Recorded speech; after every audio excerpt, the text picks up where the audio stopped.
Hello and welcome back to another episode of the Locked On Penguins podcast. Yes, this team stunk again on Thursday night, a 5-1 loss to the Vegas Golden Knights, or I am starting to record this with checks notes on my Penguins app here. Just a few minutes left in the game. That's the Penguins' sixth straight loss.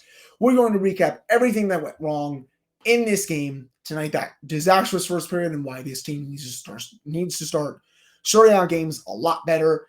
The second period and why it just was kind of a waste just because they were not able to finish on any of those chances. We will get into Ty Smith and his goal because that was a really nice play that he had. Casey DeSmith struggles and why that just cannot be the norm for as long as Tristan Jarry is out, and so much more. So all that plus a lot more coming up right after this drop. You're Locked On Penguins, your daily podcast on the Pittsburgh Penguins, part of the Locked On Podcast Network, your team every day.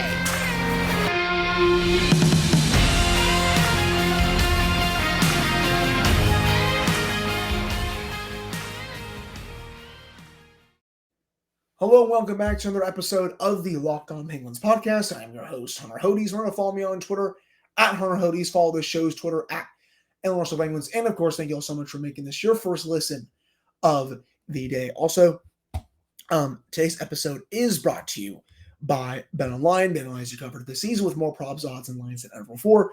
That is BetOnline, where the game starts. Yes, I'm still a little bit under the weather. My eyes have been very watery today. I don't think I have the Jeff Petrie eyes from the Stanley Cup final from a couple of years ago. At least I don't think they do. But it has been a little bit of a struggle. But my voice, I feel like, has come back a little bit more, and we can recap this game against the Vegas Golden Knights. And yeah, it was a bunch of crap. Also, we'll say a little bit of a different setup today. I got my double monitor fully set up. Let me know if you think this is a bit of a better setup for those that watch on YouTube, compared to the old one where it just, it looked like the graphic was covering me up a little bit more. Let me know if how I look right now is a bit better, because, I can just change some stuff up, of course. But yeah, just a whole lot of vomit from the Penguins tonight, especially in that first period. They got taken to the complete woodshed in that first period. The Golden Knights had 52% of the shot attempts. In that first period, they had 62% of the scoring chances and 66% of the high danger chances. And then, of course, 56% of the expected goals. It is not a coincidence that they were up 3-0 heading into the intermission. It was a total butt kicking that the Knights gave the Penguins in that period. The Penguins were just not ready to play this game. And, I'm sure the broadcast was saying this, like, oh, well, the travel from Boston to Vegas. But it's like, they've had 3 days to travel there. I don't really think that's much of an excuse, in my opinion. The Penguins, they play well in Vegas. Last season, they came back from 3 goals down to actually beat them. So I don't really care about that. And funny, just as I'm recording this, Sidney Crosby just gets his 20th goal of the season. 5-2, the Penguins fall officially 5-2. So, hey, at least we got a Sidney Crosby goal tonight, right, people? But no, official final 5-2. But the Penguins were just never ready to start this game. That, I think, was the biggest thing for me. Right from the opening puck drop, they were not forechecking at all. Vegas was doing whatever they wanted to the Penguins. And then, boom, 2 minutes in, old friend Phil Kessel, the man, the myth, the legend, the guy who, nice guy, tries hard, loves the game, gets his first, I believe that's his first goal against the Penguins since he was traded by the Penguins. That's not, I think, what anyone wanted to see tonight. Just because, I think everyone in this fan base loves Phil. If you don't like Phil, I think you have a serious problem. But, really nice job for him to get that goal. Vegas quickly makes it 2-0. Right after that, Jack Eichel comes in all alone on a mini breakaway to Smith. Would be nice for him to make that save there. Sorry, I know it's a little bit of a partial breakaway, but when the team is not playing well, he needs to be able to come up with that save. It may sound like I'm being a little unfair. I'm not trying to be. But in that situation, we've seen Tristan Jarry, the starter, of course, make that kind of save time after time after time for the Penguins. But, I get that DeSmith's the backup, but he's probably going to be getting quite a bit of starts here moving forward if this injury to Jarry is a long-term one. He's still being evaluated But, DeSmith needs to be a lot better on that goal. Needs to be a lot better overall tonight. I'll go into that a little later on for this episode. Vegas quickly makes it 3-0. After that, really nice passing play to score a power play goal against the Penguins. The PK has been mostly pretty good throughout these last few months, but, it also didn't help that Teddy Bluger was basically just hobbled for most of that sequence. He blocked a shot. Did not look right coming to the bench. He was able to finish the game, but, in typical Penguins fashion, I'm kind of expecting him to miss a practice just because it did not look well for him. But he was barely able to skate on that sequence. Vegas basically had a 5-on-3.5. They're able to quickly make it 3-0. And at that point, the game's basically over. The Penguins have not really shown an ability to come back from a lot of multi-goal deficits this season. Usually, under Mike Sullivan in teams past, they've been the comeback kids under them. But so far this season, when this team goes down, it's pretty hard for them to climb back out of it, especially if it's a multi-goal lead. Sure, they did. They done it to Columbus. They did it. They came back against Buffalo a couple of times. That was only a 1-goal deficit. When you're playing a team like Vegas, who is just really, really good, they have a great head coach. I know they're not playing the best goaltender. Still, that you're up a creek at that point. Most teams that go up 3-0 end up winning the game, and we saw that tonight. That these bad starts have got to go away. They were fine against the Bruins. They probably should have had a goal or two after the first period in the Winter Classic on Monday. Tonight, this was unacceptable. You've had 3 days off. You're going up against a team that, they're playing well. I get it. But also at the same time, you have more of the rest. You should be coming out to a faster start. We saw them come out to that start in the second period. Excuse me. Why are you not starting games like that? That is my biggest thing.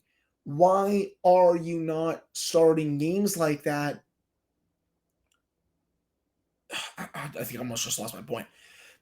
But then when you go down, you start turning it up. I think that's the point that I was trying to make there. It just does not make any sense to me. Do you really need a massive butt kicking in the locker room when you go down 2 or 3 goals heading into an intermission?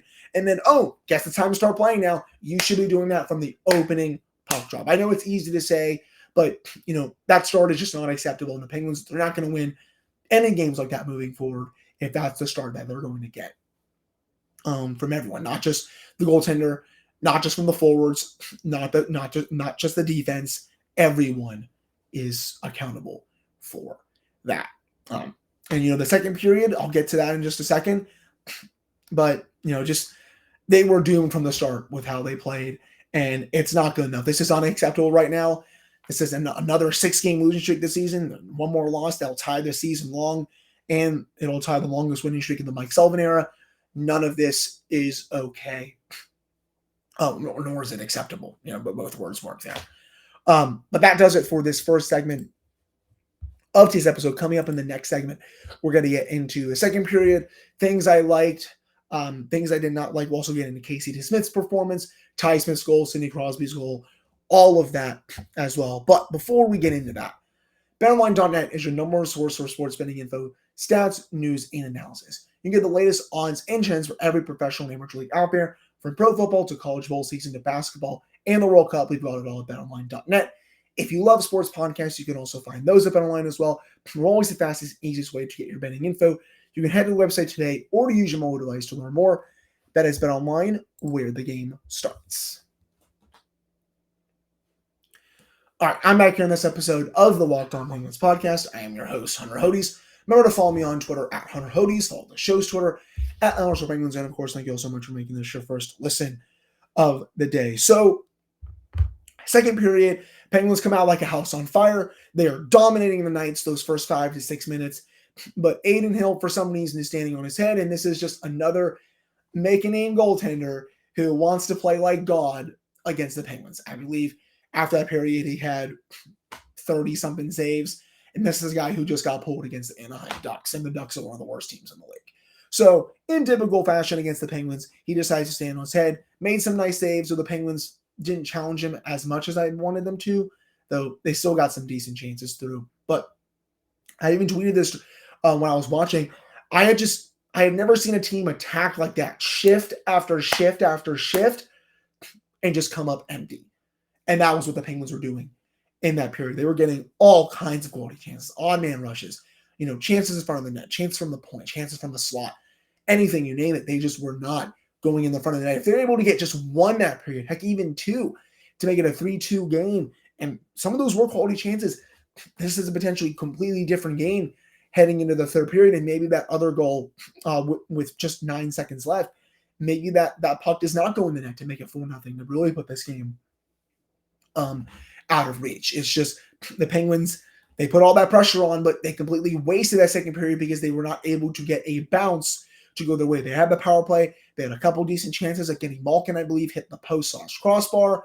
They had another couple of chances when Crosby was right in front of the net. Somehow was not able to get that puck to go in. Jake Gensel, I think, had a chance where he just completely fanned on it, and he's showing right now that he just cannot buy a goal. Dan Heinen had a chance, or actually had multiple chances from the slot area. He also cannot buy a goal. He has not scored since October. And you add all that up, and it was a complete waste of a second period for the Penguins. They did a lot of things right. I would like to see them start out the game like that because it could have been a completely different game. But, it's just they wasted that second period, to say the least. And just, backtracking a little bit to the first period, just overall with Casey DeSmith, I don't think this performance was good enough for him. I did see a tweet tonight from, I believe, his expected goals against was like 1.5, something like that. But, he allowed 4 goals. It was 1.6, in 39 minutes. This was after the second period. 4 goals against. So his goal saved above expected tonight, minus 2.4.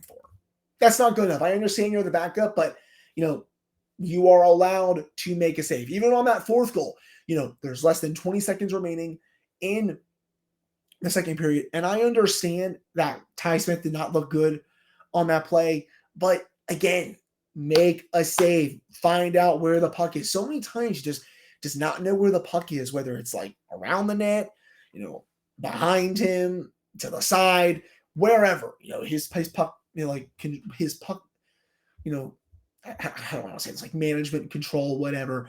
It's not the greatest at times. So it's something he's going to need to work on it. And again, I'll say this. He needs to be a lot better, if he's going to keep starting games for as long as Tristan Jarry is out. The Penguins do not have the number one goaltender to bail them out in games where they start bad. Because tonight, maybe Jarry does make that save on Jack Eichel when it's 1-0. If Jarry is starting and he makes that save, who knows where that game goes. Maybe he even makes the save. Well, the first one, you really can't make the save. The third one, probably not either. But I would say at least 2 of those goals tonight, DeSmith would want back, and I think Jarry would have. So, and I understand I'm not trying to really bag on him and make him the scapegoat and all this stuff.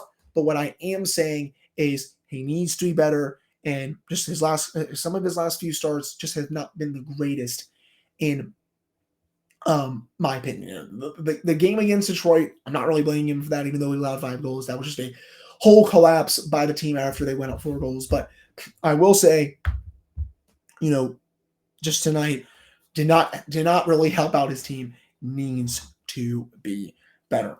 And, this game was also a classic case of, when the top 6 is cold, the bottom 6 is not there to help out.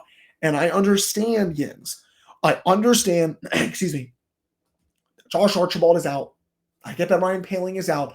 But also I'll argue that Ryan Poehling, outside of being a solid penalty killer, is not really that good of an offensive player. He's not really contributed much in the goal scoring department this year. I know Archibald has, and he's been actually one of their better bottom 6ers, and I paid a crow on that. But, you look at some of these other players in the bottom 6, it's a bottom 6 that's designed to just play low event hockey so the top 6 can go out there and win you games. And when the top 6 is not doing that, and they're in the dry spells that they're in right now with Evgeny Malkin, with Jake Gensel, even Sidney Crosby before he had his 20th goal tonight, Makar Rakell, Brian Rust, when all those guys are not scoring, this is the kind of game that you get where it's just UGLY. Ugly. And relying on this team to win games with their bottom 6 right now, it's not going well, and it hasn't gone well all season because the GM in place who is in control of this team did not do enough to get them a better bottom 6 over the offseason. He did not, spread out the resources, to the best of his abilities. And I think you're really seeing that right now. And I even tweeted about this during the game tonight. I said this, you can sit there and blame Mike Sullivan and you can question him all you want. I have no problem with it. He has his issues right now with Jeff Carter, Ryan Doolin, a couple other things. But at the end of the day, who gave him the roster? It was this front office. And I don't think they did enough this offseason to really help him. What was once a strength of this team, bottom six-wise, is now, I think, their biggest weakness. Because outside of Bronk McGinn this season and Josh Archibald before he got hurt, who has been scoring goals in the bottom six? Dan Heinen hasn't scored since October. Kasperi Kapanen's heated up, but that's only for the last couple of weeks. And it's a small heater, if that. Jeff Carter's not scoring for you. Ryan Poehling's not scoring for you. Teddy Bluger's not scoring. You have a lot of passengers down there. And outside of one or two players in that bottom six, no one else is doing anything. You go back to those other bottom sixes that they had towards the end of the Jim Rutherford era and the start of the Ron Hextall era. Evan Rodriguez, he would usually pitch in from, more often than this. Brandon Tanev, he would pitch in more often. Heck, even sometimes Zach Nash-Reese would chip in from time to time. But, we won't go there. He would probably, he scores probably about as much as some of these players do. So that's probably taking it a little too far. But, you all see what I mean. Freddie Gaudreau even, he's picked up, he's been really good, I would say, since going to Minnesota. I think the Penguins definitely should have brought him back. But you see the point I'm trying to make. It's just not enough of an offensive oomph down there, and I think it's really costing the Penguins some of these games right now. So that's where I really wanted to end this segment, touching on that. Coming up in the final segment, we'll get into a couple of other observations I had about this game before probably ending this episode, or maybe looking ahead to the game against Arizona. But before I get to that, I can find this here. If you're looking for a delicious treat but don't want all that fat and calories, then you gotta get a Built Bar. We just got through the holidays, and I know my goal is to eat a little healthier this year. If you're like me, where you want to eat healthier but don't want to compromise taste, then man, I've got just the thing for you. You gotta try Built. With Built, healthy is actually tasty. Seriously, they're so delicious you will not think they're good for you. They're perfect for your New Year's resolution. And what makes Built Bars so good? Well, for starters, they're covered in 100% real chocolate, and that's right, it's all real chocolate. And they've come in unbelievable flavors like churro, peanut butter brownie, and coconut almond. I'm not sure how they do it, but these bars taste like a candy bar while maintaining amazing macros. And what's even better is that they are healthy. Only 130 calories and 4 grams of sugar with a whopping 17 grams of protein. If you're close to a Sam's Club right now, you can run in and grab a 13-bar box with our hit flavors, brownie batter, and churro. You can thank me later. All right, I'm back here on this episode of the Locked On Penguins podcast. I am your host, Hunter Hodes. Remember to follow me on Twitter at Hunter Hodes. Follow the show's Twitter at @Penguins. And of course, thank you all so much for making this your first listen of the day. Again, I apologize if I just keep going up to my eyes so much. I have no idea what is going on. I literally might have the Jeff Petrie eyes. I think that's just maybe it's just because the Penguins gave it to me tonight. But I legit think I have the Jeff Petrie eyes right now. But other things I noticed from this game. Nice to see Ty Smith get his first as a Penguin. I didn't really like his play on the fourth goal that Vegas scored with just 10 seconds left, but really nice shot through traffic early on in the third period. Nice screen. I believe it was from Jake Gensel. Thought his work on the power play was fine. I would still have POJ up there, but it looks like Mike Sullivan does not want to do that, at least right now. Sidney Crosby gets his 20th of the year. Nice goal that he had towards the late stages of regulation. If he's able to wake up here at some point, I do think this team is going to be fine. And while I understand that these losses are annoying, I get it. It's Jekyll and Hyde. It's a seesaw. Up, down, side to side, all that stuff, right? Again, I try to be as positive as I can. I don't think they're cooked. I think this is mostly a really bad spell. I think some of these issues are fixable. What I don't think is fixable is how, again, like the front office has really screwed over some of the coaching staff with some of the decisions they made over the offseason and how they're kind of stuck with Carter and doing right now. Can you scratch them? Yeah, but has Mike Sullivan shown an ability to do that? Yeah. No, he really hasn't. And I get that Dumoulin should probably not be playing right now. I mean, Mark Freeman is your number 7 guy. He probably gives you a better chance to win at this point, but I just don't think Mike Sullivan sees it that way, at least not yet. And I know everyone's going to say this guy is falling and all that stuff, that they're going to miss the playoffs. I do think at the end of the day, they are going to be okay. I said this in my last episode, but this time is ticking right now. The streak that they had early on, right? It was early in the season, October into November. It's fine. Everything was. They rebounded. They won 15 of the next 20 games. But now you're into the new year. This is when you start to see teams separate from the rest of the pack. The Islanders tonight, they lost to the Oilers. That was big for the Penguins, so they still stay 2 points out of a playoff spot. But the Rangers won. The Hurricanes lost, which was good, but the Capitals won again. You got to start, making up some ground here. You have the games in hand, but those only matter if you win the games that you have in hand before you eventually catch up to those teams. So right now, it's not good enough. It hasn't been good enough for the last week. And I get it. Jeff Petry's out. Chris Tang's out. Tristan Jarry is out. But, this team has shown an ability to win a lot of games over the years when a lot of their top players are out. I just don't want to keep hearing the same old excuses. Change some stuff up. Now, that said, I keep seeing a lot. This is what I'm going to end the show with here. I keep seeing all these people on social media say, oh, yeah, insert all these young guys in the lineup and stuff. Who? And I'm not trying to be a total, like a rude person here. Who? Who would you insert into the lineup here? They just put Drew O'Connor in tonight. He's been fine. Are people asking for them to recall anyone from Wilkes-Barre here? I'm trying to be as clear as I can. Do people really think that someone like an Alex Nylander, Valtteri Puustinen, Drake Caggiula, any of those guys are just going to magically save the day for the Penguins? Not to mention they don't even have the cap space to call them up right now, just because Jeff Petry's probably going to be returning in the next week or two. He's already been skating.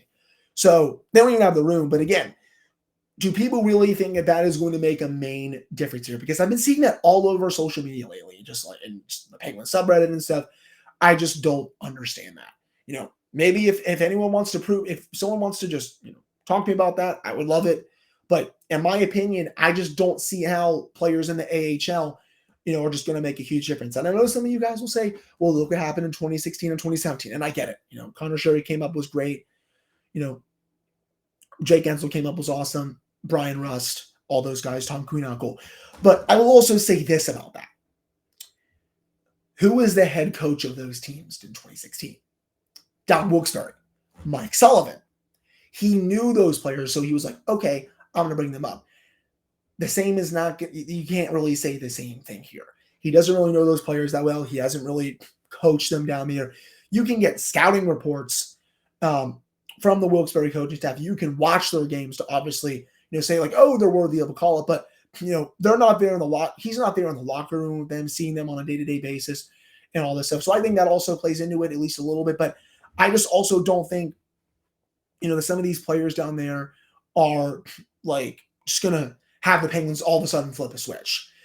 I think if they want to get some help, it's going to have to be from the outside, dollar in and dollar out. That is how I see it personally. If you disagree, I totally understand that, but I may be not as high on some of the players in Wilkes-Barre as some other people are, but that's how I see it. That'll do it though for this episode of the Locked On Penguins podcast. I really appreciate all of you listening to this one, even though the team has just been stinking lately.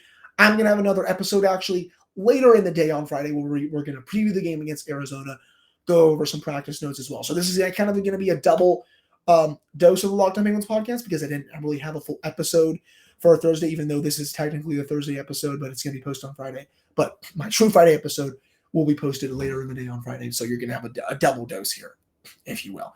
But again, thank you all so much for listening. I really, really appreciate it. I apologize that I'm still under the weather. Hopefully on Friday or later in the day, I'm going to be feeling better. Then hopefully for next week, I'm fully back to 100%. But again, thank you all so much for listening. I'll talk with you all in just a few hours.